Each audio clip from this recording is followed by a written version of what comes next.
Je m'appelle Baptiste Manet, j'ai 33 ans et je suis cofondateur de l'agence d'architecture Sapiens Architecte. Je m'appelle Yann Le Gouis, j'ai 34 ans et je suis cofondateur de l'agence d'architecture Sapiens Architecte. On a appelé l'agence de cette manière parce que ça a un côté universel et on voulait surtout pas que l'agence porte nos noms. Et Sapiens, c'est un nom surtout qui nous rassure, parce que ça fait 200 000 ans que notre espèce existe. Et on construit que depuis le néolithique, soit environ moins 5 000 ans, donc c'est normal qu'on tâtonne et que ce soit difficile, parce qu'en réalité, c'est un art tout neuf, l'architecture. Puis Sapiens, c'est la connaissance, la sagesse. La sagesse, ça nous caractérise carrément avec Baptiste. On est installé à Montpellier et Paris, mais nos projets sont situés un peu partout en France, à Lille, à Nancy, avec une densité quand même plus importante pour le moment en Aquitaine et en Occitanie.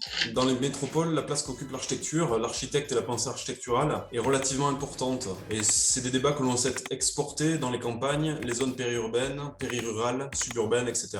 Pour des raisons écologiques et économiques, à travers nos projets, on vise à faire mieux avec moins en visant l'abstraction. Dans abstraction, il y a abstraire, simplifier tout le temps le processus de projet, de conception. Et c'est en faisant de la pédagogie auprès des clients, auprès des entreprises.